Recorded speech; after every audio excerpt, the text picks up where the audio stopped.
मैं नाम तो नहीं ले सकता क्योंकि बहुत ही पुराना कांटेक्ट है, बहुत ही पुरानी दोस्ती है। लेकिन फ़ोन आया, मुझे कहा पैसा कमाना चाहते हो? मैंने बोला हाँ बोलो भाई, क्या करना है पैसा? तो बोला मोदी जी को गाली देनी है। तो मैंने सीधा पूछा कितना पैसा देने वाले हो? तो बोला टोकन 1 लाख रुपया। और फिर तुम कैसे मुद्दे लगाते हो, कितना वायरल जाता है वो, कितना सेंसेशनल होता है, कितना उसको रीट्वीट मिलता है, उसके बेसिस पे बोनस डिसाइड होगा। मोदी जी को अटैक करना है, उनका करिश्मा खत्म करना है, उसके लिए पैसे मिलेंगे। मैंने बोला 1 लाख रुपया टोकन और बाद में आगे बोनस? तो बोला हाँ। मैंने बोला अच्छी बात है, सोचते हैं। वैसे तो उसको जवाब पता था कि क्या है क्या नहीं, कि मेरे जैसे लोगों को जो कि प्रो मोदी रहे, और ऐसा नहीं है कि हम लोगों ने मोदी का, जब मोदी जी ने गलती की हो तो हम लोग उसको मास्टर स्ट्रोक दिखाएंगे। हम लोग वो कैटेगरी में भी नहीं है कि जो जब मोदी जी सही काम कर रहे हैं तो हम गाली देंगे, हम उनको बदनाम करने की कोशिश करेंगे। तो हम लोगों ने खुद की इमेज बना ली है कि ये आदमी जब बोलता है मोदी जी के अगेंस्ट में भी बोलता है, मोदी जी के फेवर में भी बोलता है, जो सच है वही बोलता है। तो इन लोगों का इंटेंट था कि हम जैसे लोग, मैं अकेला नहीं हूँ, काफी सारे हैं भारत में ऐसे लोग जो फ्रैंकली सच बात करते हैं, और उन लोगों को अपने साइड में लिया जाए, जिससे कि मोदी जी के अगेंस्ट में जब बातें निकले तो लोगों को विश्वास है कि नहीं, ये आदमी ने बोला है तो सही होना चाहिए, क्योंकि इसने मोदी को पास में क्रिटिसाइज भी किया है और मोदी को सपोर्ट भी किया है। तो ये आदमी इंडिपेंडेंट हो सकता है, न्यूट्रल हो सकता है।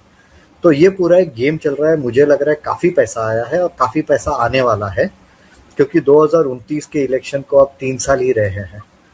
उसमें लास्ट के 6 महीने तो भूल जाइए, तो इफेक्टिवली 2 साल ही बचे हैं इलेक्शन की तैयारी करने के लिए। और इलेक्शन की तैयारी करने के लिए क्या करना है? तो सबसे पहले मोदी का जो इमेज है, मोदी का जो करिश्मा है, वो खत्म करना जरूरी है, क्योंकि मोदी का इमेज खत्म हो गया, करिश्मा खत्म हो गया, तो वोट नहीं गिरेंगे। आप जैसे पत्रकार कई हैं जिनको इस तरह से पैसे ऑफर किए गए, तो इस वक्त सोशल मीडिया पर जितने भी प्रो मोदी रहे हैं और अब जिस तरह से वो एंटी मोदी बातें कर रहे हैं, क्या ये माना जाए कि कांग्रेस का टूल किट है जो इस वक्त काम कर रहा है और इसका कनेक्शन बाहर से भी है, जॉर्ज सोरोस एंड कंपनी से भी है? क्योंकि आप कह रहे हैं पैसा बहुत आ रहा है, पानी की तरह पैसा बहाया जा रहा है इस काम में। सी, पैसा तो आ रहा है और मोस्ट प्रोबेबली बाहर से ही आ रहा है, क्योंकि जॉर्ज सोरोस ने इसके पहले बोल चुका है कि वो $100 करोड़ उसने इन्वेस्ट करने हैं भारत में राष्ट्रवाद को खत्म करने के लिए। राष्ट्रवाद को खत्म करना है, यानी मोदी जी को इलेक्शन में हराने के लिए। तो मुझे लग रहा है कि ये काम चालू हो रहा है या हो गया है, और इस तरह से लोगों को एनकरेज किया जाएगा, अच्छे लोगों को एनरोल किया जाएगा कि आप लोग अच्छा तड़ाकेदार लिखो, जिससे मोदी जी को क्वेश्चन किया जाए, चैलेंज किया जाए, उनका इमेज तोड़ा जाए। और धीरे धीरे वो करके मोदी जी का 2028 के एंड तक में मोदी जी का पूरा जो करिश्मा है वो साफ किया जा सके। अब इसके लिए कितने लोगों को जोड़ पाए हैं मुझे आइडिया नहीं है, लेकिन मेरे पास फोन तो जरूर आया था, मुझे पैसे की भी ऑफर हुई थी। और मुझे लग रहा है कि ये काफी नॉर्मल है ये बिजनेस में।